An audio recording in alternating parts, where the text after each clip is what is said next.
لا يسألكم أجرا وهم مهتدون وما لي لا أعبد الذي فطرني وإليه ترجعون أتخذ من دونه آلهة إن يردني الرحمن بضر لا تغن عني شفاعتهم شيئا ولا ينقذون إني إذا لفي ضلال مبين إني آمنت بربكم فاسمعون قيل ادخل الجنة قال يا ليت قومي يعلمون بما غفر لي ربي وجعلني من المكرمين وما أنزلنا على قومي من بعدي من جند من السماء وما كنا منزلين إن كانت إلا صيحة واحدة فإذا هم خامدون يا حسرة على العباد ما يأتي من رسول إلا كانوا به يستهزئون ألم يروا أهلكنا قبلهم من القرون أنهم إليهم لا يرجعون وإن كل لما جميع لدينا محضرون وآية لهم الأرض الميتة أحييناها وأخرجنا منها حبا فمنه يأكلون وجعلنا فيها جنات من نخيل وأعناب وفجرنا فيها من العيون ليأكلوا من ثمره وما عملت أيديهم أفلا يشكرون سبحان الذي خلق الأزواج كلها مما تنبت الأرض ومن أنفسهم ومما لا يعلمون وآية لهم الليل نسلخ منه النهار فإذا هم مظلمون والشمس تجري لمستقر لها ذلك التقدير العزيز العليم والقمر قدرناه منازل حتى عاد كالأرجون القديم لا الشمس ينبغي لها أن تدرك القمر والليل سابق النهار وكل في فلك يسبحون وآية لهم أن حملنا ذريتهم في الفلك المشحون وخلقنا لهم من مثله ما يركبون وإن نشاء نغرقهم فلا شريك لهم ولا هم ينقذون إلا رحمة منا ومتاعا إلى حين وإذا قيل لهم اتقوا ما بين أيديكم وما خلفكم لعلكم ترحمون وما تأتي من آيات ربهم إلا كانوا عنها معرضين وإذا قيل لهم أنفقوا مما رزقكم الله قال الذين كفروا للذين آمنوا ونطعم من لو يشاء الله وطعمه إن أنتم إلا في ضلال مبين ويقولون متى هذا الوعد إن كنتم صادقين ما ينظرون إلا صيحة واحدة تأخذهم وهم يخصمون فلا يستطيعون توصية ولا إلى أهلهم يرجعون ونفخ في الصور فإذا من الأجداث إلى ربهم ينسلون قالوا يا ويلنا من بعثنا من مرقدنا هذا ما وعد الرحمن وصدق المرسلون إن كانت إلا صيحة واحدة فإذا هم جميعا لدينا محضرون فاليوم لا تظلم نفس شيئا ولا تجزون إلا ما كنتم تعملون إن أصحاب الجنة اليوم في شغل فاكهون هم وأزواجهم في ظلال على الأرائك متكئون لهم فيها فاكهة ولهم ما يدعون سلام قولا من رب رحيم وامتازوا اليوم أيها المجرمون ألم أعهد إليكم يا بني آدم أن لا تعبدوا الشيطان إنه لكم عدو مبين وأن اعبدوني هذا صراط مستقيم ولقد أضل منكم جبلا كثيرا أفلم تكونوا تعقلون هذه جهنم التي كنتم توعدون اصلوها اليوم بما كنتم تكفرون اليوم نختم على أفواههم وتكلمنا أيديهم وتشهد أرجلهم بما كانوا يكسبون ولو نشاء لطمسنا على أعينهم فاستبقوا الصراط فأنى يبصرون ولو نشاء لمسخناهم على مكانتهم فما استطاعوا مضيا ولا يرجعون ومن نعمر ننكسه في الخلق أفلا يعقلون وما علمنا الشعر وما ينبغي له إن هو إلا ذكر وقرآن مبين لينذر من كان حيا ويحق القول على الكافرين أولم يروا أنا خلقنا لهم مما عملت أيدينا أنعاما فهم لها مالكون وذللنا لهم فمنا ركوبهم ومنا يأكلون ولهم فيها منافع ومشارب أفلا يشكرون واتخذوا من دون الله آلهة لعلهم ينصرون لا يستطيعون نصرهم وهم لهم جند محضرون فلا يحزنك قولهم إنا نعلم ما يسرون وما يعلنون أولم يرى الإنسان أنا خلقناه من نطفة فإذا هو خصيم مبين وضرب لنا مثلا ونسي خلقه قال من يحيي العظام وهي رميم قل يحييها الذي أنشأها أول مرة وهو بكل خلق عليم الذي جعل لكم من الشجر الأخضر نارا فإذا أنتم منه توقدون أوليس الذي خلق السماوات والأرض بقادر على أن يخلق مثلهم بلى وهو الخلاق العليم إنما أمره إذا أراد شيئا أن يقول له كن فيكون فسبحان الذي بيده ملكوت كل شيء وإليه ترجعون صدق الله العلي العظيم صلوات اللهم صل على محمد وعلى حسن ذاكر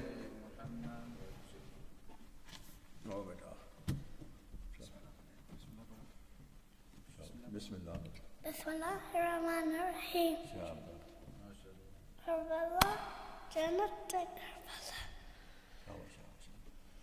نتهى رترى تهى كربلاء فلا يحسن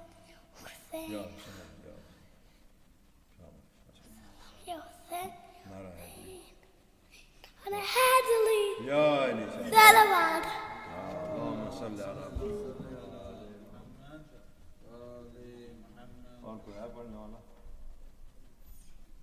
کوئی گانے سے 7 بجے شروع کر سکتے ہے الان تو 7 بجے چلو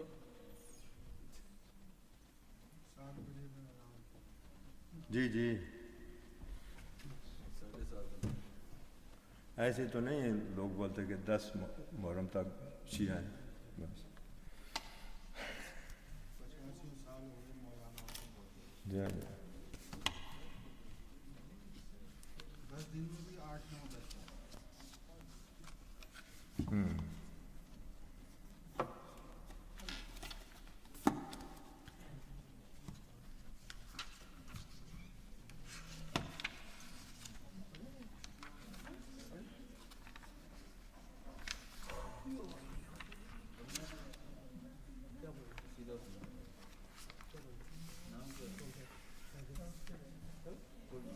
بر محمد وآل محمد صلوات اللهم صل على محمد وآل محمد إن الله وملائكته يصلون على النبي يا أيها الذين آمنوا صلوا عليه وسلموا تسليما اللهم صل على محمد وآل محمد حدیث کے ساتھ بسم اللہ الرحمن الرحیم عن جابر بن عبد الله الأنصاري عن فاطمة الزهراء عليه السلام بنت رسول الله صلى الله عليه وآله صلوات اللهم صل على محمد وآل محمد قال سمعت فاطمة أنها قالت دخل علي أبي رسول الله صلى الله عليه وآله في بعض الأيام فقال السلام عليك يا فاطمة فقلت عليك السلام قال إني أجد في بدني زوفا فقلت له أعوذك بالله يا بدو من الزوف فقال يا فاطمة ائتيني بالكساء اليماني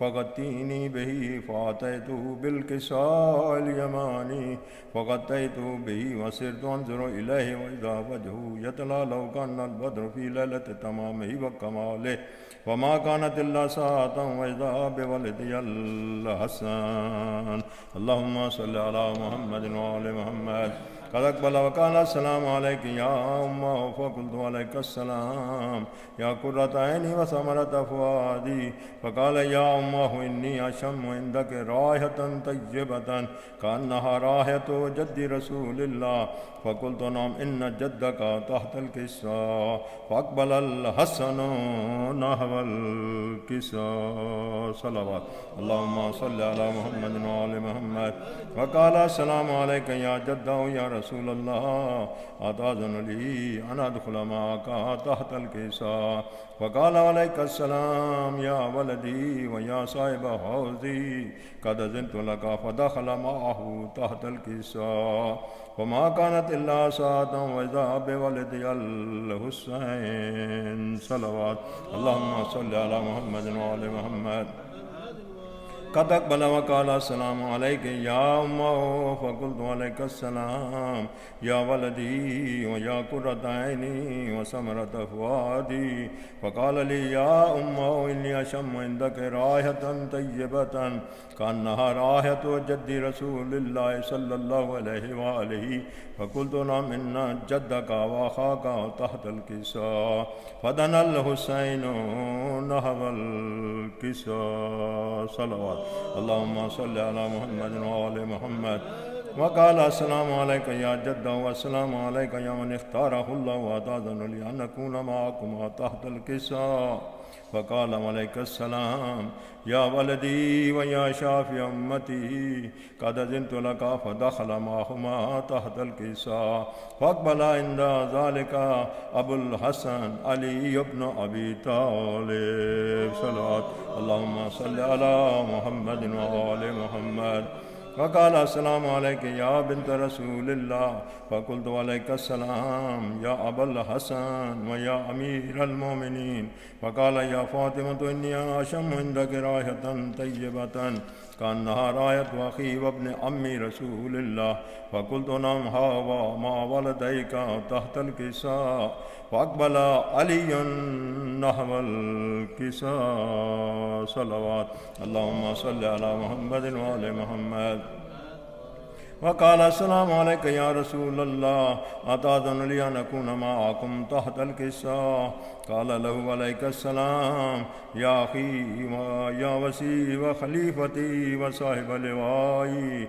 قد أذنت لك فدخل علي تحت الكساء صلوات اللهم صل على محمد وآل محمد ثم أتيت نحو الكساء وقلت السلام عليك يا أبت يا رسول الله أتأذن لي أن أكون معكم تحت الكساء قال عليك السلام يا بنتي ويا بزعتي قد أذنت لك فدخلت تحت الكساء فلما اكتملنا جميعا تحت الكساء أخذ برسول الله بطرف الكساء وأومى بيد اليمنى إلى السماء وقال اللهم إن هؤلاء أهل بيتي وخاصتي وعامتي لهم لهمي ودمهم دمي يؤلمني ما يؤلمهم ويحزنني ما يحزنهم أنا حرب لمن حربهم وسلم لمن سلمهم وعدو لمن آداهم ومحب لمن أحباهم إنهم مني وأنا منهم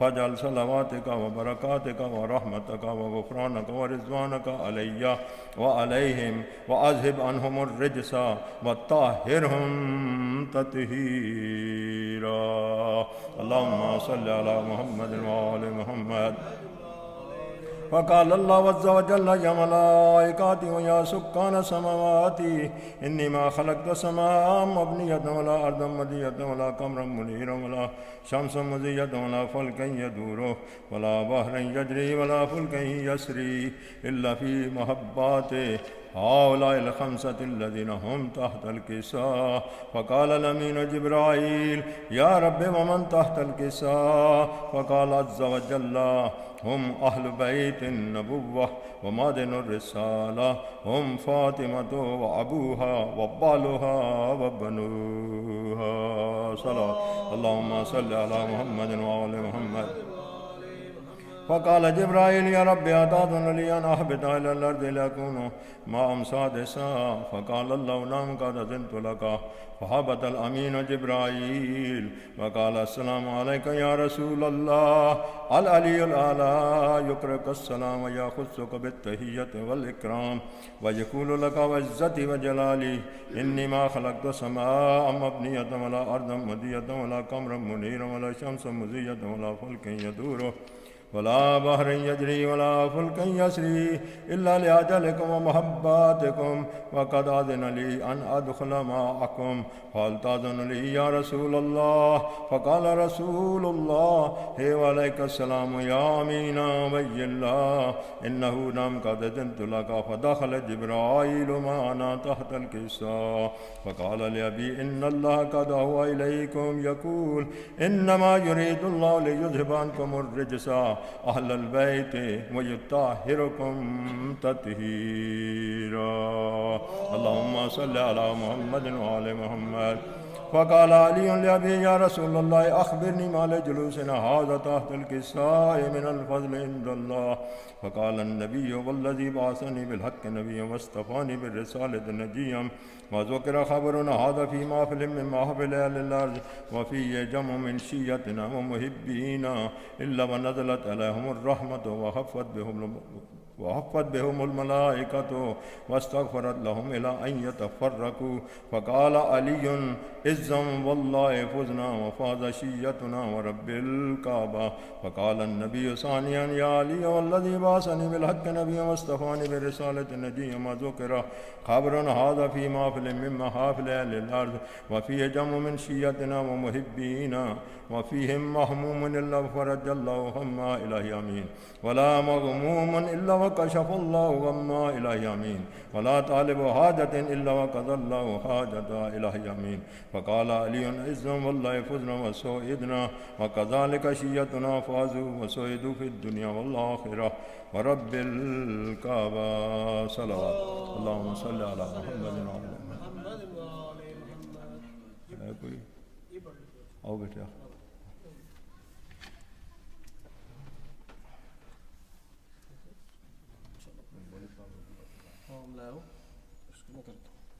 اور محمد آل محمد صلوات اللہم صلی علی محمد وآل محمد اصغر میں تیری ماں ہوں آ جاؤ چاند میرے تیری پیاسے میں بجھاؤں اصغر میں تیری ماں ہوں میرے لاڈلے کہا ہو میرے لاڈلے کہا ہو سینے تو میں لگاؤں اصغر میں تیری ماں ہوں بیٹا تمہارا قاتل میرے سامنے کھڑا ہے جانے کیوں ہنس رہا ہے چادر بھی لٹ چکی ہے منہ کس طرح چھپاؤں اصغر میں تیری ماں ہوں تیرے جھولے کو سکینہ رو رو کے چومتی ہے تجھے گھر میں ڈھونڈتی ہے تیرے موت کی خبر میں کیسے اسے سناؤں اصغر میں تیری ماں ہوں صلوات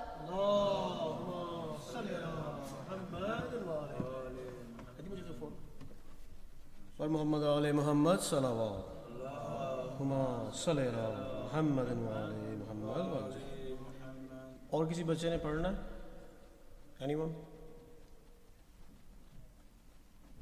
اور کوئی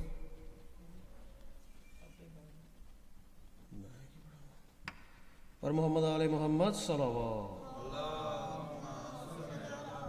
محمد وآل ہدیہ آپ نے اور پڑھنا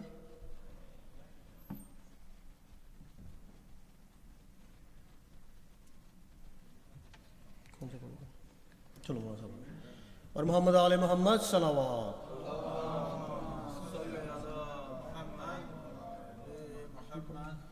میں گزارش کرتا ہوں حجت الاسلام جناب مولانا مقبول الوی صاحب سے کہ وہ ممبر پر تشریف لائیں اور مجلس سے خطاب کریں. بر محمد آل محمد صلوات.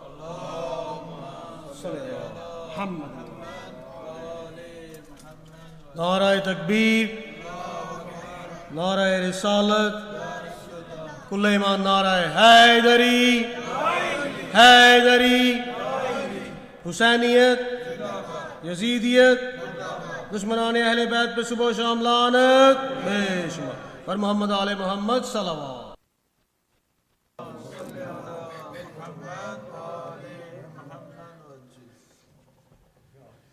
ما شاء الله لا حول ولا قوة إلا بالله العلي العظيم. حسبنا الله ونعم الوكيل، نعم المولى ونعم النصير. أعوذ بالله من الشيطان اللعين الرجيم. بسم الله الرحمن الرحيم. الحمد لله رب العالمين بارئ الخلائق أجمعين. الصلاة والسلام على سيد الأنبياء والمرسلين، سيدنا ونبينا طبيب قلوبنا وشفيع ذنوبنا، مولانا ومولى الكونين جد الحسن والحسين أبي القاسم محمد.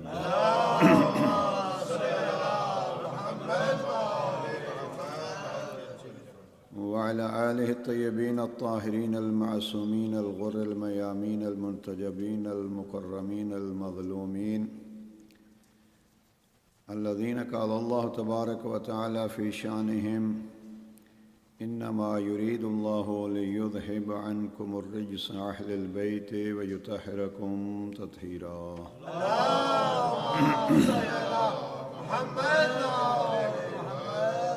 ورحمة الله على محبيهم ومواليهم وشيعتهم أجمعين، ولعنة الدائمة على أعدائهم ملعونين.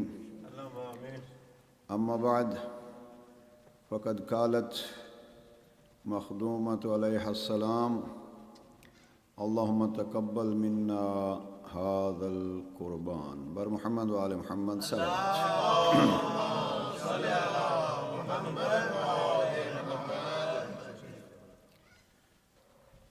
کربلا کے معلمین کی یاد ہماری زندگی ہے، اور کوشش یہ کیجیے کہ ہر اعتبار سے ہماری زندگی ہو. کسی نے جناب امیر علیہ السلام کے حوالے سے بڑا خوب شعر کہا، وہ پورا ذہن میں نہیں ہے، لیکن وہ مفہوم اس کا یہ ہے کہ مشکل میں یا علی کہتے ہو. مشکل میں تو ہر کوئی کہتا ہے، مزہ تب ہے جب زندگی کے ہر مرحلے میں یا علی کہو. اس لیے اس گھرانے کو زندگیوں کا حصہ سمجھیے. کربلا کے مراحل ہیں، بلکہ یوں کہوں شعر ذہن میں آ رہا ہے علامہ اقبال مرحوم کا، کئی دفعہ آپ نے سنا ہے اور میں بھی یہاں سے پڑھ چکا ہوں: شبیر و یزید. یہ موسیٰ و فرعون، شبیر و یزید، ان دو قوت از حیات آیت پدید. حق کا اپنے دور کا نمائندہ جناب موسیٰ ہیں، باطل کی نمائندگی فرعون کر رہے ہیں. وہاں سے اقبال نے یہ دو نمونے لیے، حق اور باطل، اور پھر فرماتے ہیں کہ شبیر و یزید. یہاں اس دور میں دو نمائندے حق اور باطل کے، جناب سید الشہداء نمائندہ حق اور یزید نمائندہ باطل. پھر اقبال فرماتے ہیں کہ یہ دو سلسلے زندگی کے ساتھ ساتھ چلتے ہیں. لہذا جو عرض کرنا چاہتا ہوں کہ یہ کربلا کوئی ایسا نہیں ہے کہ 61 ہجری کا کربلا ہے. اس شعر کے مطابق کربلا اس وقت سے ہے جب شیطان اور عباد الرحمن میں مقابلہ رہا. اس لیے ہم جناب سید الشہداء کو وارث انبیاء کہتے ہیں. یہ سلسلہ چلتے چلتے پہنچا اس وقت جب رسالت سید الشہداء کی نانا تک پہنچی اور وہاں پھر نمائندہ حق پیغمبر اکرم اور ابو جہل جیسے نمائندہ باطل۔ ایک چیز آپ کو اکثر ملے گی جناب پیغمبر اکرم کی زندگی کے مشکل ترین اوقات میں اگر کسی نے ساتھ دیا ہے تو خواتین میں جناب خدیجۃ الکبریٰ ہے۔ یعنی یہ چیز عرض کرنا چاہتا ہوں وہ یہ ہے کہ جہاں حق کے طرفدار رسول رہے وہیں ساتھ خواتین کا بھی ایک کردار رہا۔ جناب پیغمبر اکرم کی زندگی کو دیکھیے، جناب امیر المومنین کی زندگی کو دیکھیے، خصوصیت کے ساتھ کربلا جب اپنے ان قربانیوں کے آخری مراحل میں آتی ہے تو وہاں جناب سید الشہداء کے مشن کی شریک جناب زینب کبریٰ ہے۔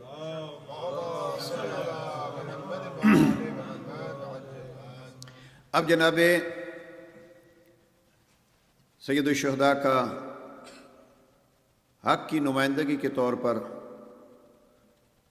کربلا کا میں اس کو یوں کہتا ہوں کہ 8 دن کا مدرسہ اور تقریباً 8 گھنٹے کا دن، یہ کل جناب سید الشہداء کا وہ کارنامہ ہے جس نے اسلام کو بھی بچا لیا اور اخلاقیات کو بھی بچا۔ لیکن محرم عاشور کے بعد کوئی سلسلہ قدرت نے ایسا رکھا کہ وقت کے امام جناب سید سجاد بیمار ہیں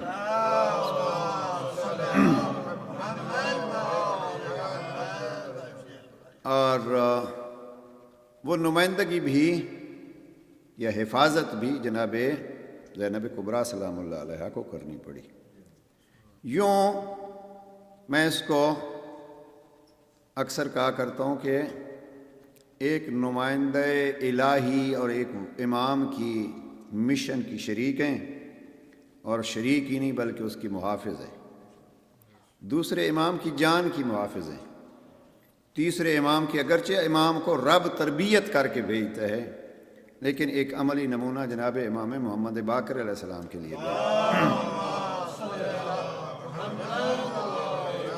یعنی کربلا میں 3 امام ہیں، تیسرے چوتھے پانچویں امام، لیکن اس امامت کے حصار میں جناب زینب کبریٰ کا اپنا ایک کردار ہے، اور اس کردار کا ایک جملہ آپ کے سامنے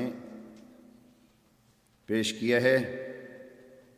جب جناب سیدہ بڑی دیر کے بعد بھائی کے پاس پہنچیں تو وہاں کہا اللہم تقبل منا ھذا القربان، پروردگار یہ اس وقت کا جملہ ہے جب جناب زینب کبریٰ سلام اللہ علیہ بھائی کے ٹکڑوں کو ہاتھ میں لیتی ہیں اور پھر فرماتی ہیں اللہم تقبل منا ھذا القربان، پروردگار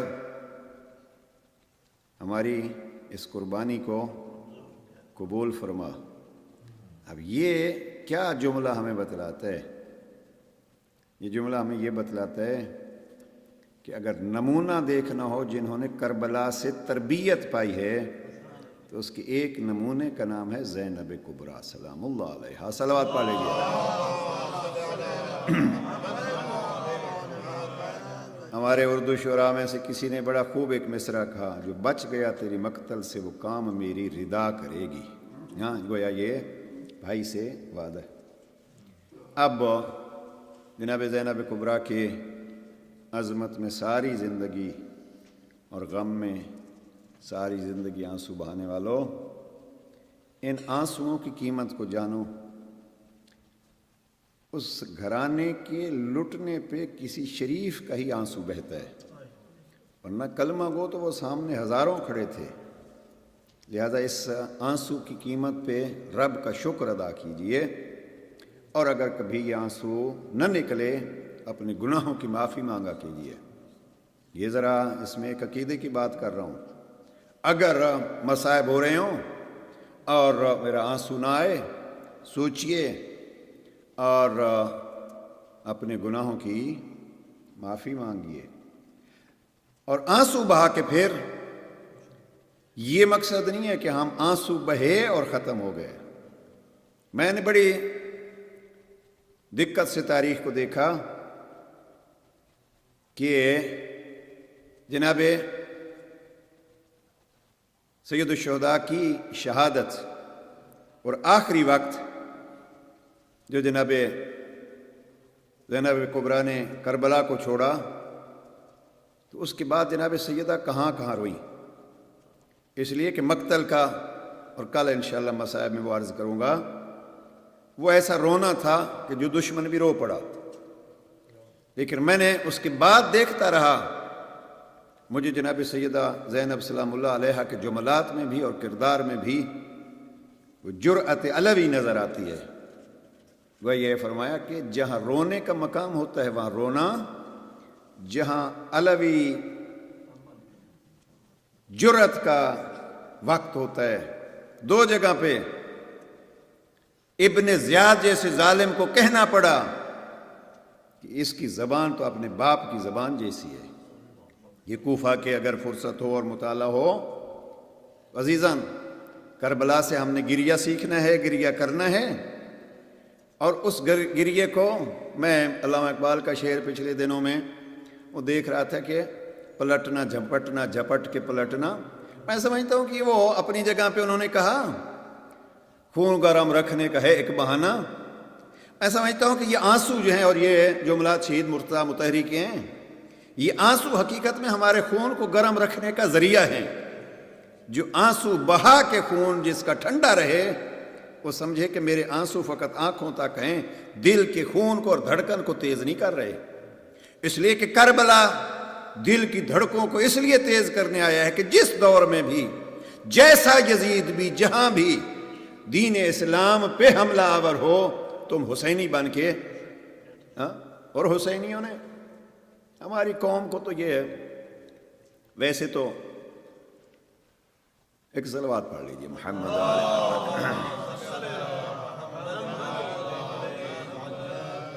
جن بزرگان نے اگست مہینہ چکے گزر رہے، ہماری قوم کو کیا کون تھا، کیا کیا اس دین پہ۔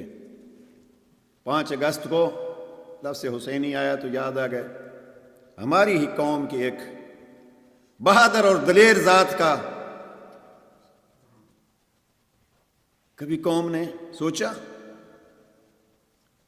بِأَيِّ ذَنبٍ قُتِلَتْ، شہید عارف حسین حسینی کے بیٹے نے چہل پہ یہ آیت پڑھی تھی، بِأَيِّ ذَنبٍ قُتِلَتْ۔ آپ میں سے ہر ایک جوان، اور میں نے پہلے بھی کہا ہے، بہت سارے علاقوں کے، بہت سارے خاندانوں کے نمائندے ہیں۔ علماء کی یادیں تازہ رکھنا یہ علم دوستی کا ایک نشان ہے اور پہچان ہے۔ میں بیٹھا سوچ رہا تھا، قدرت نے اس 47 سال کی ایج میں شاید ہمارے جیسے اس قابل ہی نہیں ہے کہ ایسی شخصیات جو ہیں وہ، اور میں ایسے بیٹھ دیکھ رہا تھا۔ آج میں ایک ماتم آہستہ سا ہاتھ مار کے کہتا ہوں میں نے دین کو جو ہے وہ کندھا دے دیا ہے۔ اس نے اپنے سینے میں گولی جھیل کے بتلایا ہے کہ دشمن کے سامنے بھی یہ ہے کہ طاقت کس کی ہے۔ 2 شخصیات کو، اور دونوں ہمارے پاکستان کی بالخصوص قیادت میں ایک مقام رہا ہے۔ 5 اگست کو شہید عارف حسین حسینی کی برسی تھی، اور 29 اگست کو علامہ مفتی جعفر حسین مرحوم کی۔ مجھے یاد آتا ہے کہ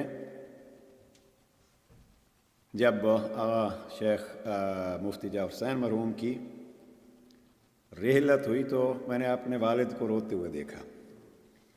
ہم طالب علم تھے اس وقت، تو فرمانے لگے کہ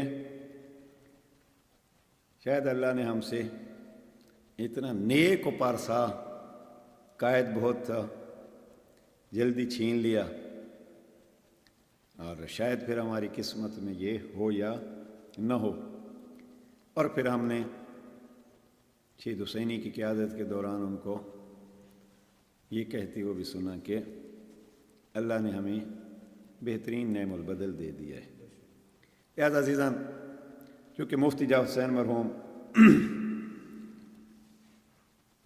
نہج البلاغہ کے ترجمہ اور اس کے حوالے سے ان سے مطالعہ ان کی زندگی کا، عجیب عاشق علی تھے۔ جوانوں، میں بڑے واضح الفاظ میں کہہ رہا ہوں، ہم چونکہ عراق کے علماء کا بھی، ایران کے علماء کا بھی، وہاں سارے کا تذکرہ کرتے ہیں، اور ہمارے ہاں یہ ایک کمزوری ہے ہماری کہ ہم اپنے علماء کا، یہ وہ افراد جو ہم نے دیکھے ہیں، جو ہم نے زیارت کی ہے، میں مفتی جعفر حسین مرحوم کو اپنے زمانے کا ولی سمجھتا ہوں، اور آج جو یعنی عزاداری کے لیے اور دین کے تحفظ کے لیے، ہم چھوٹے چھوٹے تھے جب ہم نے یہ دیکھا ان کا اسلام آباد والا ایک جرأت بھرا قدم، اس حوالے سے بات کہیں اور چلی گئی، لفظ حسینی سے بات آگے بڑھی تھی۔ تمام شہداء کی یاد کے لیے، مرحومین کی، بالخصوص ان دو بزرگان کی یاد کے لیے ایک دفعہ صلوات پڑھ لیجیے محمد۔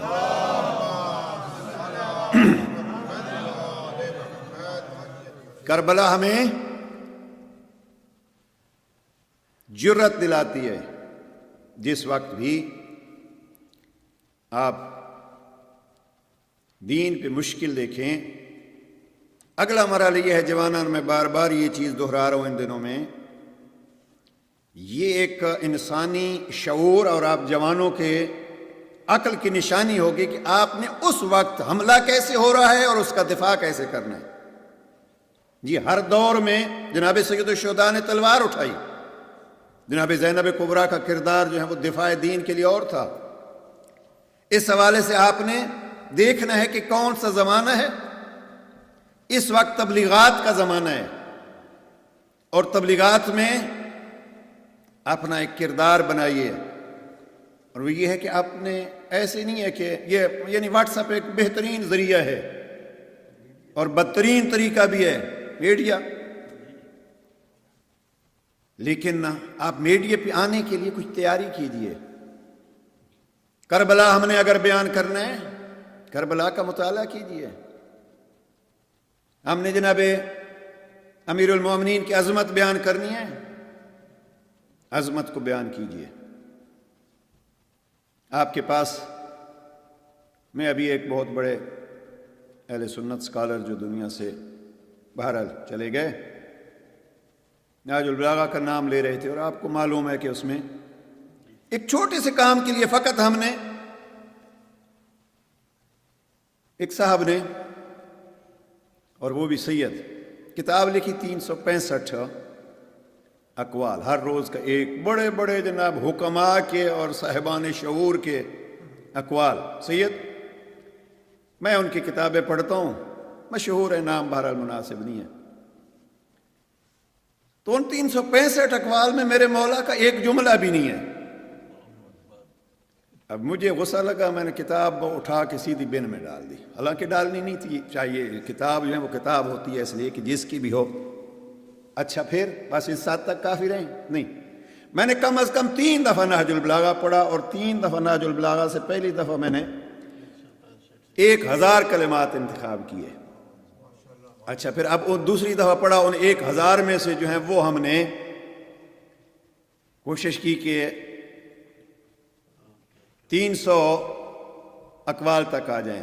آخر کیا ہوا، ہمارے پاس جمع ہوئے 365 اقوال، اور یہ کتاب شائع کرائی، بہترین سے بہترین کاغذ، اور اس میں اس کے پھر عربی بھی لکھی، حوالہ بھی لکھا، اردو ترجمہ بھی لکھا، انگلش بھی لکھی، موضوع بھی بنایا، اور اس کو اس انداز میں پرنٹ کرا کے اسی سید کو بھیجوایا۔ اب یہ ایک ہوتا ہے آپ آگے بڑھیے، اور اس کا اثر کیا ہوا؟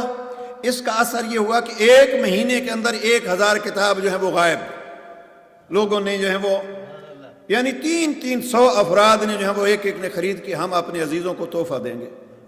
ایک سوال آیا جناب کہ بعض جملے ہیں، چونکہ جملہ ہے، میں نے فقط تیار اس لیے کی تھی کہ اس کو واٹس ایپ پہ آپ اس کو، اور الحمدللہ بڑے دنیا بھر میں اس کو انگریزی والوں نے اپنے طور پر، نجف سے عربی والوں نے اپنے طور پر اس کو جو ہے وہ پیش کیا. ابھی میرے پاس میں بیچ نہیں رہا کتاب، اس لیے کہ میرے پاس ہے ہی ایک، تو اس لیے آپ یہ سمجھے کہ مولانا نے آج کتاب. صلوات پڑھ لیجئے محمد.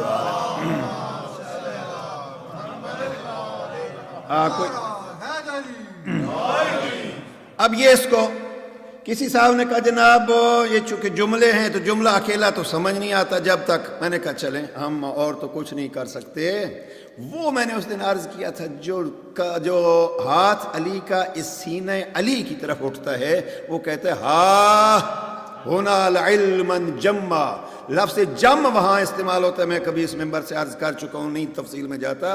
لفظ جم جناب امیر نے نہج البلاغہ میں 2 جگہ پہ استعمال کیا. خط 28 میں جناب امیر اپنے فضائل بیان کرتے کرتے وہاں فرماتے ہیں فضائل جمع. میں اگر اپنے فضائل بیان کرنا چاہوں تو فضائل جمع ہیں، اور اپنی علم کے لیے کہا کلمات کے سار 147 میں ہا ہونا العلم جمع. جمع اس کنویں کو کہتے ہیں کہ آپ اوپر سے پانی نکالتے جائیں، نیچے سے اس کا پانی ابھرتا آتا ہے. جتنا بھی آپ بھریں گے کبھی خالی نہیں ہوگا اور اپنی جگہ سے کم نہیں ہوگا. عربی میں اس کو کہتے ہیں جم.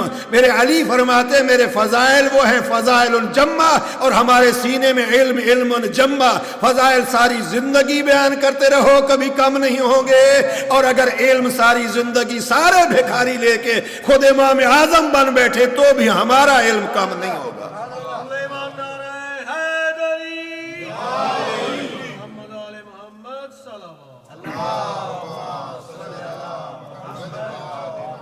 لیکن ابھی کون اس علم کو پھیلائے گا؟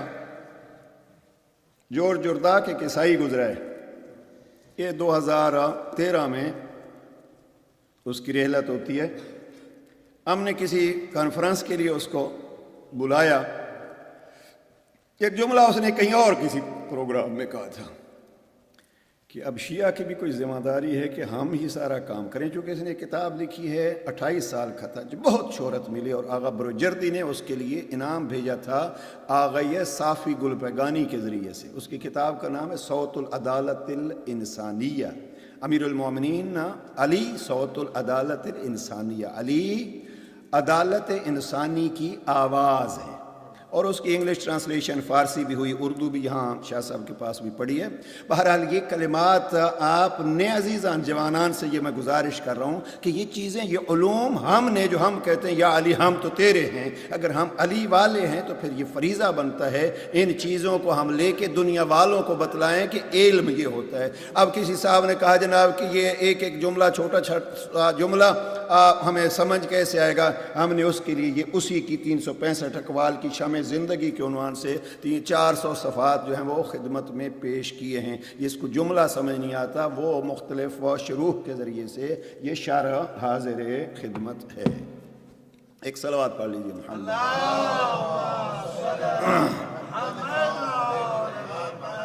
جناب سیدہ کا یہ جملہ دنیا کو بتلائیے. پیغمبر اکرم کو گئے ہوئے تو کل 50 سال ہوئے تھے. جناب یہ شعر اقبال کا تو نہیں ہے، لیکن کسی نے بہت خوب کہا کہ کتاب عشق 2 باب است بس،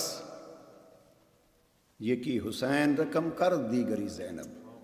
اس کتاب عشق کے ان 2 بابوں کو دیکھیے، پیار سے دوسروں کو بتلائیے. بہرحال چونکہ مجھے کہا گیا تھا کہ آج سوال جواب کا سیشن ہے اور ہم نے بہت ساری باتیں ابتدا میں پھیلا دی ہیں. سوال جواب کے سلسلے میں آتے ہیں. اتنا عرض کروں گا، اس بی بی کو پہچانیے.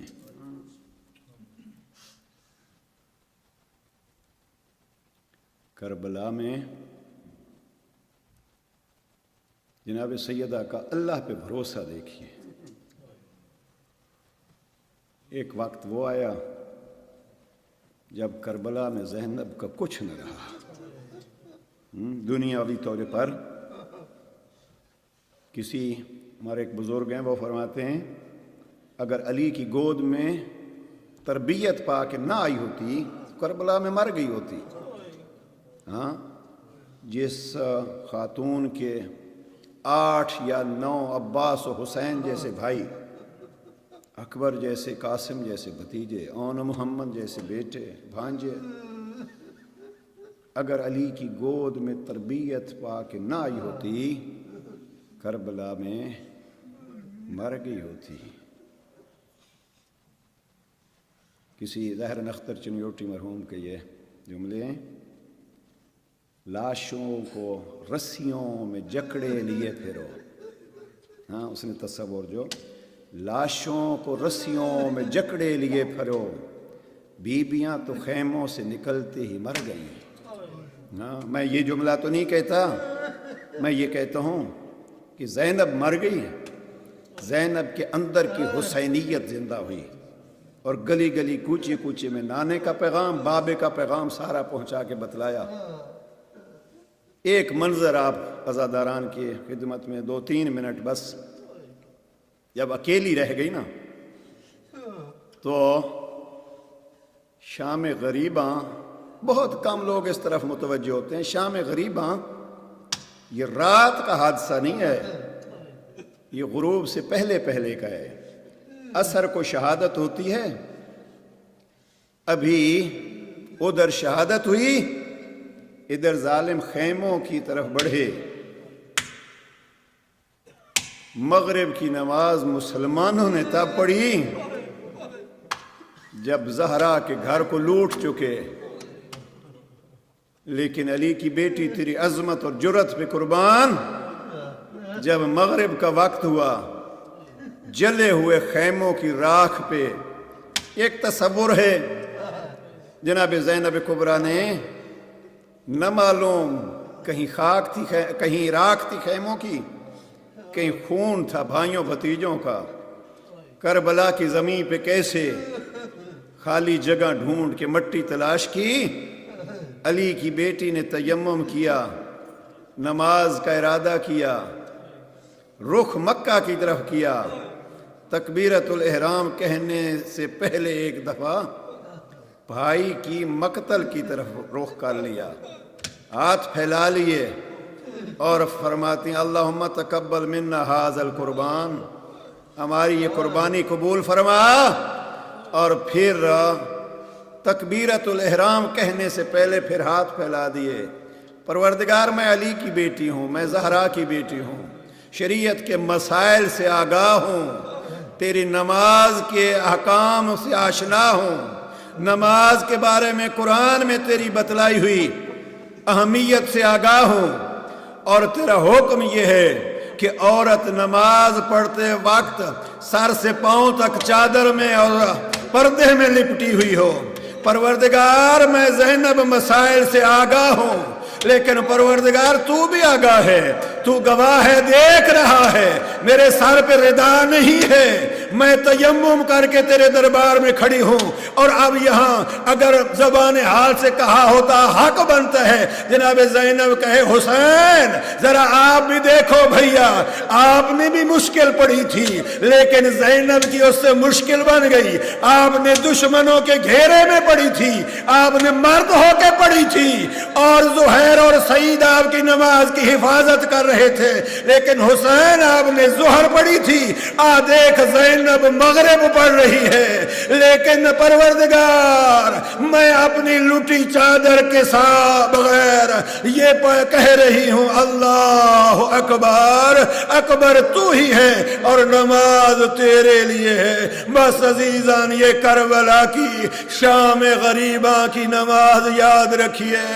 پروردگار جو مشن زینب و حسین نے دیا اس مشن کو سمجھنے کی اور اس پر عمل کرنے کی توفیق نصیب فرما۔ الا لعنت اللہ علی القوم الظالمین وسيعلم الذين ظلموا أي منقلب ينقلبون۔ صلوات پڑھ لیجیے محمد۔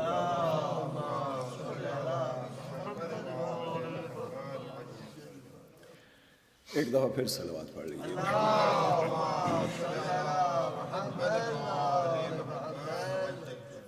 مختصر سا ٹائم ہے، اور ایک تو یہ ہے کہ اسی موضوع سے چونکہ بعض اوقات اچھا نہیں لگتا کہ ہم کتابیں اپنی سامنے رکھ کے یہ باتیں جب کہتے ہیں تو خدا نہ کرے اس میں وہ کہیں شو اور ریا کا ایک آپ عزیزان سے اس لیے کہتا ہوں کہ جن بزرگوں نے خون جگر خرچ کر کے یہ محنتیں کی ہیں، اپنے اہداف میں سے ایک ہدف یہ بنا، یہ میں نے 2 کتابوں کا خصوصیت سے ان ایام میں ذکر کیا ہے، سلطان مرزا مرحوم کی بلاغ المبین اور مفتی جعفر حسین مرحوم کی سیرت امیر المومنین، دونوں حقیقت میں جو ہیں وہ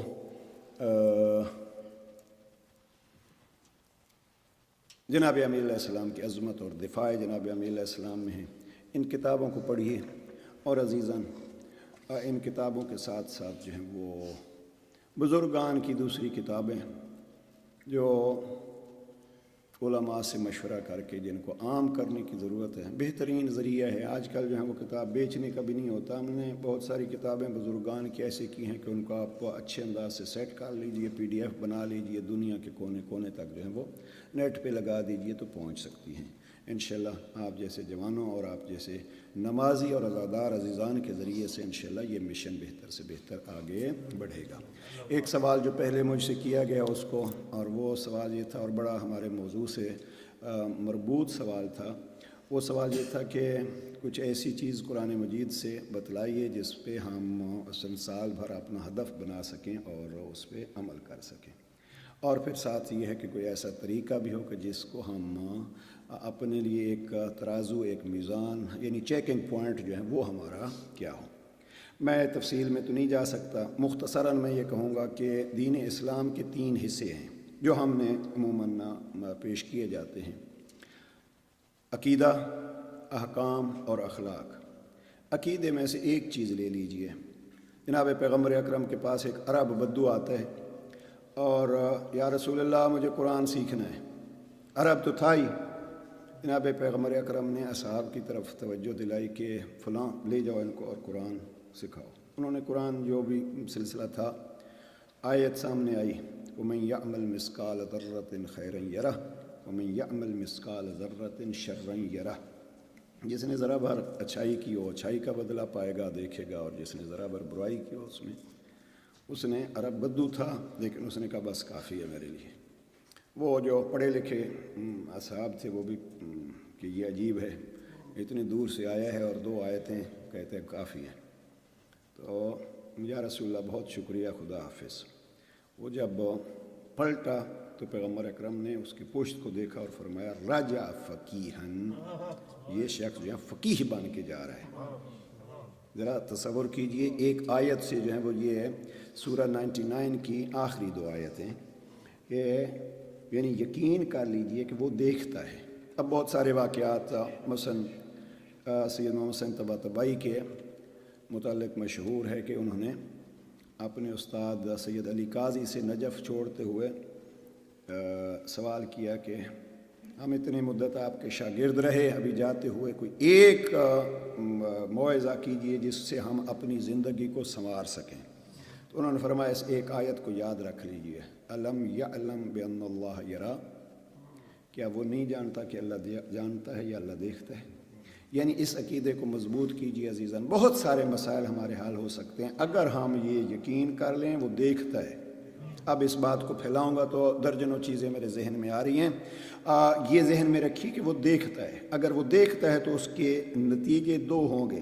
ایک تو یہ ہے کہ گناہ کرتے وقت، غلطی کرتے وقت فقط وہ دیکھتا نہیں ہے اور ظاہر کو نہیں دیکھتا، اندر کو بھی دیکھتا ہے اور جانتا ہے، سوچوں کو بھی جانتا ہے۔ تو ہم اس پہ اگر عقیدہ مضبوط ہوگا تو پھر ہم اپنی زندگی کو سنوار سکتے ہیں۔ اس اعتبار سے اس پہلے حصے سے ایک چیز لیجئے، اس کا ایک عملی ذریعہ ہے کہ اس نے جو فرامین جاری کیے ہیں ان میں سے سب سے زیادہ زور جو دیا ہے عبادات میں سے، تو پہلی عبادت جس کا عبادت کے سردار کہا جاتا ہے وہ ہے نماز۔ اور نماز کے بارے میں اگر آپ جا کے دیکھیے سورہ مدثر، سورہ نمبر 74 ہے ظاہراً یا 73، سورہ مدثر کو جا کے دیکھیے، وہاں ارشاد پروردگار ہوتا ہے کہ بعض افراد جو ہیں وہ جہنمی جب جہنم کی طرف جائیں گے تو جنت کے باغوں میں نمبر ذرا چیک کر لیجیے گا اگر میں اشتباہ کر رہا ہوں تو. اور اس کو جناب امیر المومنین نے نہج البلاغہ کے خطبہ نمبر 197 میں بیان فرمایا ہے. جنت والے یتساءلون، وہ سوال کریں گے جہنمیوں سے. اب کیسے سوال کریں گے یہ ایک الگ موضوع ہے کہ آپ جہنم میں کیوں جا رہے ہو، اتنے عقل مند، اتنے ہوشیار. ایک جواب وہ دیں گے، 3 جواب ہیں. پہلا جواب ان کا کیا ہے؟ لم نکن من المصلین، ہم نماز نہیں پڑھا کرتے تھے. اس میں نہج البلاغہ بھی آ گیا اور قرآن مجید نہج البلاغہ کا خطبہ نمبر 197.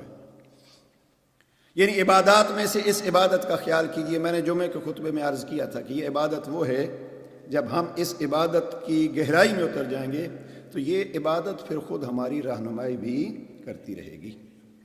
اور تیسری چیز اخلاقیات کے اعتبار سے میں پہلے آیت جو ہے وہ عرض کر چکا ہوں عشرے کے دوران. یہ سورہ قصص کی آیت 77 ہے. احسن کما احسن اللہ الیک. حقوق عباد میں سے یہ جملہ یاد رکھیے. وہ توحید، یہ پھر عبادات، اور یہ اخلاقیات ہو گئے یا حقوق العباد ہو گئے. وہ کیا ہے؟ احسن کما احسن اللہ الیک. اچھائی کرو ایسے جیسے اللہ نے آپ سے اچھائی کی ہے. اگرچہ ایک قارون کے لیے جملہ ہے تو ان آیات کو دیکھیے. یہ 3 اصول بنائیے. اگر آپ اس عشرے سے کچھ لینا چاہتے ہیں، ہمارا موضوع کیا تھا؟ قرآن اور کربلا اور جناب سید الشہداء کی پسندیدہ چیز، محبوب چیز، تلاوت کتاب خدا. ان 3 آیات کو، ان 3 حصوں کو اگر رکھیں ذہن میں تو انشاءاللہ زندگی میں. مجھے یاد آ گیا ایک واقعہ، یہ احسن کما احسن اللہ الیک. جناب امیر علیہ السلام ایک جگہ پہ فرماتے ہیں کہ گناہوں کی بنیاد 3 گناہ ہیں. حرص ہے، تکبر ہے، حسد ہے. اب میں تفصیل میں نہیں جاتا. ایک اخلاقیات کی ہماری بہت مشہور کتاب ہے جامع السعادات مرحوم لراکی کی. بیٹی کی جامع السعادات اور باپ کی جامع السعادات اور بیٹی کی معراج السعادت. اخلاقیات کی بہت اچھی کتابیں ہیں. میں نے اس کا انگلش کا خلاصہ دیکھا ہے، مکمل ترجمہ ہے یا نہیں. یہ مرحوم لراکی جو ہیں وہ ظاہراً ایران میں تھے اور گئے نجف. اور ان ایران عراق میں یہ رسم ہے کہ کوئی مہمان جاتا ہے تو جس علاقے میں وہ جاتے ہیں، مثلا آپ کے یہاں سلاؤ کوئی آیا، یہ مہمان نوازی کے اخلاقیات بھی پڑھ لینے چاہیے ہمیں. اور اس کے لیے میں یہاں عرض کرتا جاؤں کہ دنیاوی زندگی میں بہتری کے لیے ایک بہترین کتاب اس وقت آیت اللہ العظمیٰ آغا جوادی عاملی کی ہے، اور جتنی پسند کی گئی ہے ایران میں، یعنی چند سالوں میں کوئی درجنوں دفعہ وہ شائع ہوئی ہے. مفاتیح الحیات، ایک تو ہے نا مفاتیح الجنان، وہ انہوں نے اس کا نام دیا ہے مفاتیح الحیات، زندگی کی چابیاں. وہاں یہ چیزیں جو ہیں انہوں نے بیان فرمائی ہیں. اور وہاں مرحوم لراکی سلسلہ کیا تھا؟ مہمان نوازی کے حوالے سے عرض کر رہا تھا کہ مہمان نوازی کا بھی، کسی مہمان کو آپ گھر بلائیں گے تو وہ رزق بڑھتا ہے. یہ مت سمجھا کیجئے کہ 4 چیزیں ہم کھلا دیں گے تو رزق گھٹ جائے گا، نہیں. یہ مہمان نوازی کا ایک اپنا اثر ہوتا ہے. اور وہ گئے ایرانیوں عراقیوں میں کیا ہوتا ہے؟ ایران میں یہ ہوتا ہے کہ اگر آپ کہیں گئے تو وہ جو وہاں کا رہنے والا ہے وہ ان کو دیکھنے آتا ہے. اس کو کہتے ہیں دید. اور پھر ایک وقت کے بعد جو مہمان ہوتا ہے وہ ان کے گھر دیکھ جاتا ہے، اس کو کہتے ہیں باز دید. اس کو مشہور ہے یہ دید باز دید ایران عراق میں جو ہے وہ. تو مرحوم لراکی گئے، بہت بڑی شخصیت تھے. اس وقت کے جو مجتہد تھے وہ ان کو دیکھنے نہیں آئے. اور یہ ایک اخلاقیات میں ایک کمزور چیز ہوتی ہے. دن گزر گئے، ان کا جو وقت تھا وہ وقت گزار کے تو انہوں نے کہا کہ وہ بزرگ نہیں آئے. تو پھر انہوں نے کہا ہم ابھی جا رہے ہیں، شاید کہیں مصروف ہو گئے ہوں گے، ہم جاتے ہیں ان کو خدا حافظ کر لیتے ہیں. اب جب یہ خدا حافظ کرنے گئے تو انہوں نے کہا میں یہی تو دیکھنا چاہتا تھا کہ آپ نے کتاب لکھی ہے اخلاقیات کی یا اس پہ عمل بھی ہے. صلوات پڑھ لیجئے محمد و آل محمد. ہم مولویوں کو آزمانا مت شروع کر دیجئے گا، اس لیے کہ ہماری زندگیاں جو ہیں وہ ایک چونکہ بہت سارے لوگ، بڑا سخت جملہ کہہ رہا ہوں، بہت سارے لوگ ہم جیسوں کی وجہ سے بے دین ہو جاتے ہیں. لہذا عزیزان جوانان، آپ تکبر مت کیجئے گا کہ لیکن میں ہر ایک کو اپنے سے بہتر سمجھتا ہوں. 2 آیتیں، کسی نے مولوی پہ اعتراض کیا، لما تقولون، قرآن کی آیت پڑھی، لما تقولون ما لا تفعلون، آپ وہ کہتے کیوں ہو جو کرتے نہیں ہو. بڑی جھاڑ پلائی مولوی صاحب کو، مولوی صاحب بھی سنتے رہے. انہوں نے کہا یہ آیت پڑھی ہے قرآن میں؟ کہاں پڑھی ہے؟ تو تبھی تو پڑھ رہا ہوں. تو انہوں نے آیت پڑھی، اللہ سبحانہ و تعالیٰ فرماتا ہے کچھ بندے ایسے ہیں، یسمعون، سنتے ہیں، یتبعون ما احسن، قرآن سے جو اچھا ہوتا ہے اس کو لے لیتے ہیں. آپ ہم سے کم از کم لے لیا کیجئے کہ یہ مولوی صاحب کی بات نہیں ہے، یہ قرآن کی بات انہوں نے بتلائی ہے. ہم سے نہ لیں، اللہ سے تو لے لیں. ہاں تو آپ بہت ساری بے دینیوں سے، کسی مولوی کی، کسی خیر، صلوات پڑھ لیجیے.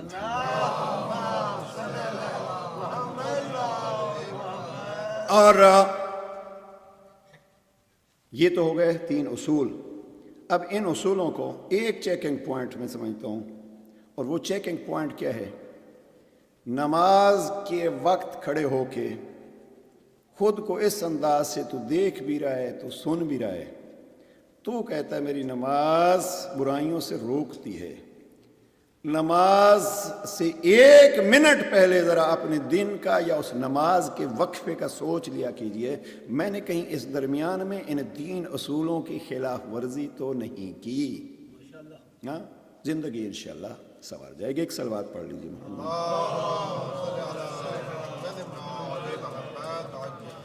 یہ سوال، کیا قبر پر پھول رکھ سکتے ہیں؟ کیا قبر کے درمیان کوئی پودا یا درخت لگا سکتے ہیں؟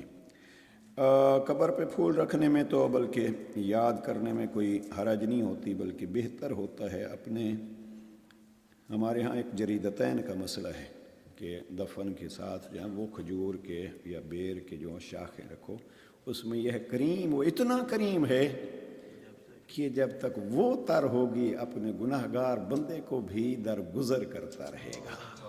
ہاں یہ پھول کوئی شرعی طریقے پہ ممانعت نہیں ہے. اتنا سوچ کے رکھایا کیجئے، پروردگار یہ تو تیری مخلوق ہے. رہ گیا کیا قبر کے درمیان کوئی پودا؟ یا میرے خیال میں سوال کا یہ ہے کہ ہمارے ہاں جو قبریں بنائی جاتی ہیں تو درمیان میں جگہ خالی رکھی جاتی ہے. پودے سے مراد وہ ہے، مثلا ہم نے بعض چھوٹے چھوٹے پھول دیکھے ہیں، اس میں کوئی حرج نہیں ہے، اور لگائے جا سکتے ہیں. البتہ بڑی چیز تو وہاں لگائی نہیں جا سکتی، قبر کو کوئی نقصان نہ پہنچے. البتہ اسی ضمن میں یہ گزارش کرتا جاؤں، عزیزان برادران، قبر یہ ظاہری چیزیں ہوتی ہیں. پہلا کام ہے مرحوم کے فرائض کو ادا کیجئے. ہاں میرے والد گئے، میری والدہ کی رحلت ہوئی، 100 کنال زمین چھوڑی، میں جناب ایک مجلس کرا کے مطمئن ہو گیا. نہیں، حساب کیجئے. اور میں نے اپنے عزیزوں کو کہا ہے جو مثلا ہماری امی کی رحلت ہوئی ہے، تو ابھی یہ ہے کہ ہم نے مجلس کرائی، چیلم کرایا جناب. میں نے کہا بھئی ایج کتنی ہے، واجبات کہاں سے شروع ہوتے ہیں، ہم نے جو زندگی میں دیکھا ہے ان کے نمازوں کی پابندی کتنی تھی. احتیاط کیجئے، اور اگر جیب سے خرچ نہیں کر سکتے تو ان کی زمین بیچ کے ان کے واجبات ادا کیجئے. یعنی یہ فقط پھول چڑھانے پہ اکتفا مت کیجئے. واجبات کیا ہیں؟ اور پھر صدقہ جاریہ. مجھے بہت اچھا لگا، یہ ایک عزیز ہیں آپ کے صلاح کیے ہیں، یہ نماز کی 3000 کتابیں چھپوائی ہیں اپنے والدین کے اور کچھ عزیزوں کے، پروردگار ان کو صحت سلامتی عطا فرمائے. اب یہ چھوٹی سی کتاب جیب میں آ جائے گی. 2,80,000 روپیہ انہوں نے دیا. جس گھر میں نماز کو اس کے ذریعے سے تصحیح کر لے گا، یقیناً جب وہ صحیح نماز پڑھے گا تو ان کے والدین کو ایک دیر پا اثر ملتا رہے گا. اس کو ہم کہتے ہیں صدقہ جاریہ. بہرحال بنیادی کام، لیکن سب سے پہلے کیا ہے؟ مرحومین کے واجبات کی ادائیگی. اگر نمازوں کا سلسلہ چند سالوں کی اضافی پڑھا لیں. پہلے تو یہ کوشش کیا کیجئے کہ مثلا اگر فرض کیجئے مرحوم کے 4 بچے ہیں 5 بچے ہیں، تقسیم کر لیجئے. والد کا سلسلہ اور ہے، والد کے لیے ایک وہ الگ مسئلہ ہے، تفصیل میں نہیں جانے کا وقت، کہ بڑے بیٹے پہ یہ واجب ہوتا ہے. لیکن اگر بڑا بیٹا نہیں کرے گا تو ان کے ترکے کو بیچ کے اور اس کی ادائیگی ضروری ہے.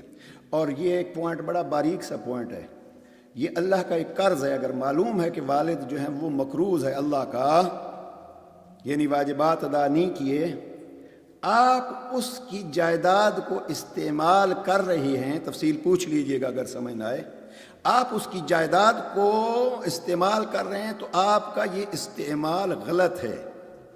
میں اپنے ماں باپ کی جائیداد سے پیسہ لے کے ان کی زمینوں کو مد نظر رکھ کے یا بیچ کے اگر میں مثلا مجلس کرا رہا ہوں اور میں فرض کیجئے کتاب چھپوا رہا ہوں، پہلا واجب جب آپ نے ادا نہیں کیا ہے تو آپ یہ غلط استعمال کر رہے ہیں.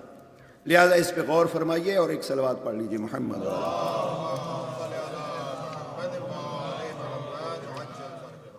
کیا زنجیر زنی کے ماتم کے بعد کپڑوں پر اور جسم پر خون لگا ہو، کیا ان کپڑوں میں جو خون سے بھرے ہوئے نماز ہو سکتی ہے؟ واضح سا مسئلہ ہے کہ خون جو بھی ہو، جب جسم پہ یا کپڑوں پہ خون ہے تو اس خون سے نماز نہیں ہوتی.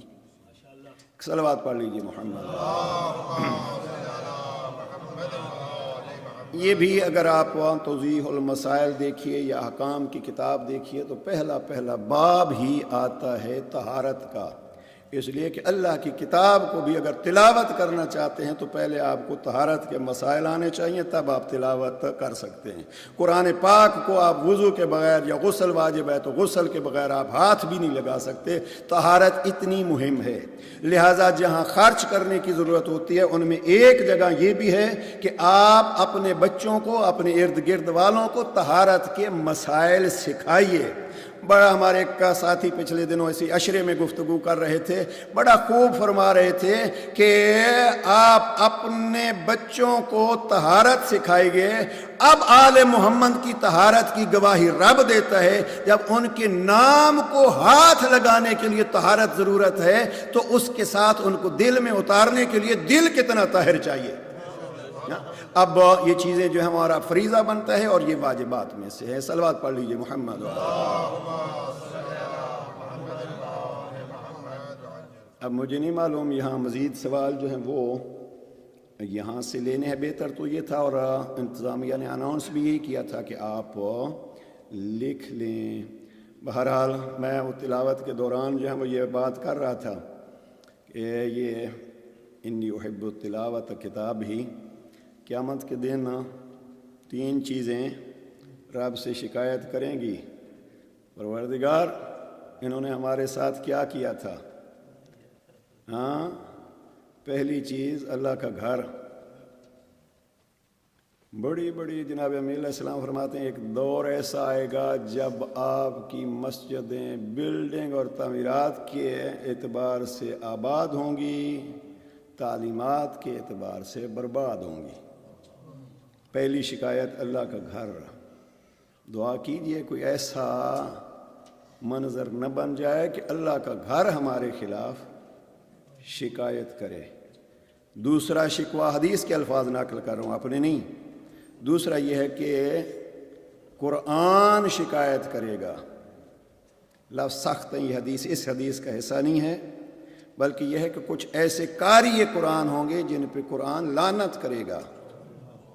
اب ہمیں دیکھنا ہے کہ ہم کس زمرے میں آتے ہیں. اور وہ قرآن ہی پڑھ رہے تھے جو کربلا میں جناب سید الشہداء کے مقابلے میں کھڑے تھے. دوسری شکایت جو ہے وہ قرآن کو، یہ تفصیل ہے قرآن کو کس کس قسم کی شکایت ہوگی. جناب امیر علیہ السلام نہج البلاغہ میں فرماتے ہیں کہ 2 چیزیں مظلومیت میں بھی برابر ہیں، تریدان دھتکار دی گئی ہیں، اہل بیت بھی اور اللہ کی کتاب بھی. لہذا کوشش کیجئے کہیں اللہ کی کتاب ہمارے خلاف گواہ نہ بن جائے. اس میں ایک پوائنٹ کیا ہے، اللہ نے بھیجی اسی لیے تھی، نبیوں کو بھیجا تھا. آپ پڑھو، نبی نے سورہ مزمل میں ہمیں حکم دیا ورتل القرآن ترتیلا، وہ درجنوں آیت ہیں جو فقرؤ ما تیسر، جتنا آسانی سے پڑھ سکتے ہو پڑھو۔ کبھی ارشاد ہوتا ہے ورتل القرآن ترتیلا، قرآن کو پڑھو بہتر سے بہتر انداز میں پڑھو، اور قرآن پڑھ کے دوسروں کو سکھاؤ۔ اگر ہم ان چیزوں کو، اور پھر ایک بڑا مسئلہ یہ ہوتا ہے کہ قرآن مجید کی اپنی مرضی کی تفسیر اور اپنے رائے کے مطابق اس کو بدلنا، یہ دوسرا پوائنٹ ہے۔ قرآن مجید جو ہے وہ کہیں ایسے نہ ہو کہ قرآن مجید شکایت کرے۔ اور تیسری چیز جو شکایت کرے گی وہ عالم دین۔ اب جناب ابو ذر کا بیٹا فوت ہوتا ہے، جناب ابو ذر بیٹے کی میت پہ ہاتھ پھیلا کے کہتے ہیں کریم اللہ، میرا بیٹا ہے، تیرا بندہ ہے، میں نے مخلوق ہو کے اس مخلوق تیری کو بخش دیا ہے، اگر کوئی گستاخی کی اس نے میری، میں بخش رہا ہوں، اور اگر تیری کوئی گستاخی کی تو خالق ہو کے اس کو بخش دے۔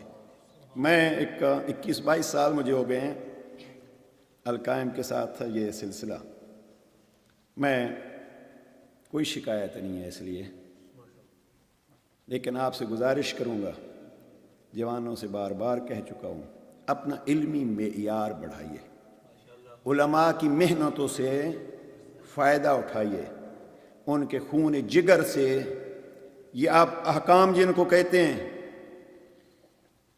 آج ہی کوئی ہم کسی سلیبس کی بات کر رہے تھے، ہم جب 4تھے سال میں آتے ہیں طالب علمی میں تو ہمیں کتابیں پڑھائی جاتی ہیں، لمع اور شرح لمع، یہ کتابیں فقہ کی کتابیں ہیں دونوں، لمع شہید اول نے لکھی اور شرح لمع شہید ثانی نے لکھی۔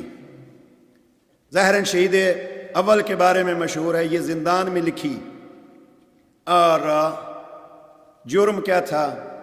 شیعہ ہونا، لیکن شیعیت کی طہارت اور احکام شریعت بتلانے کے لیے لمع لکھ گئے کہ سینکڑوں سال سے اب تک وہ ہمارے لیے ایک نصاب چل رہی ہے، لیکن جب موت کا وقت آیا سزا کیسے دی گئی؟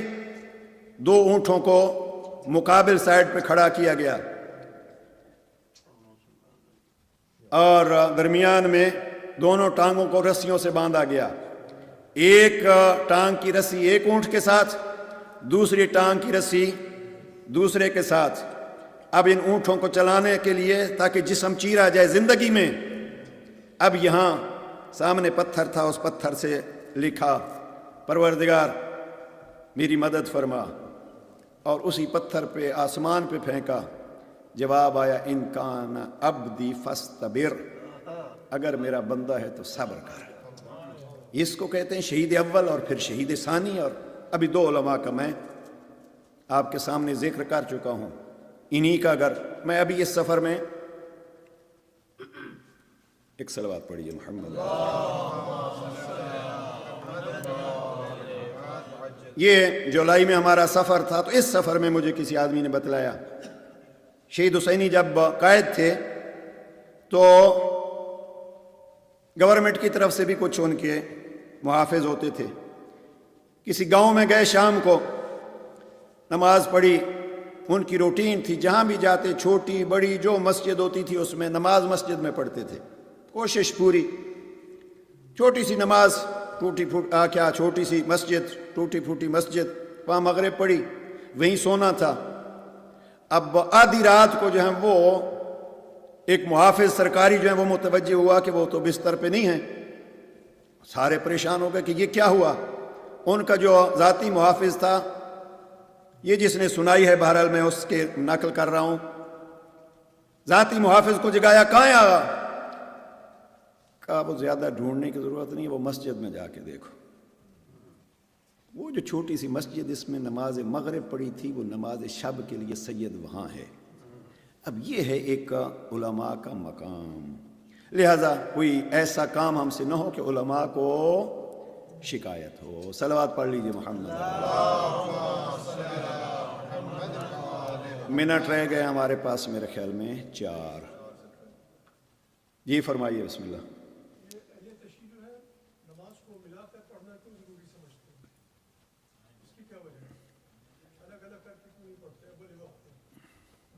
جی سوال نقوی صاحب کا یہ ہے کہ آیا اہل تشیع جو ہیں وہ دو نمازوں کو اکٹھا کیوں پڑھتے ہیں؟ مسئلہ یہ ہے کہ بہتر یہ ہوتا ہے کہ نماز کو اپنے اپنے وقت پہ پڑھیے، لیکن دو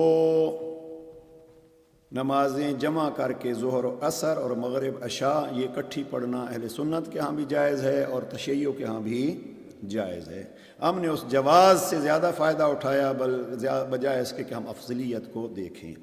افضل یہی ہے کہ ظہر اپنے ٹائم پہ، عصر اپنے ٹائم پہ، مغرب اپنے ٹائم پہ، عشاء اپنے ٹائم پہ، لیکن اگر کوئی اکٹھا پڑھ لیتا ہے تو کوئی اس میں حرج نہیں ہے۔ اب ہمارے ہاں ایک سلسلہ بن گیا، رسم بن گئی ہے کہیے، یا ایک سہولت بن گئی ہے، تو اس حوالے سے اس میں کوئی حرج نہیں ہے، لیکن بہتر وہی ہے جناب۔ اکثر ینگ بندے آج کل most young people don't believe in تقلید، علماء کو نہیں فالو کرتے، مین مرجع ہیں، توضیح نہیں فالو کرتے، انہوں نے اپنا دین بنائے رکھا ہے، پتہ نہیں کہاں سے کام لیتے ہیں، لیکن جو تقلید نہیں کرتے ان کا کیا حال ہوگا، ان کا کیا ہوگا؟ اس میں ایڈ کر لیں ایک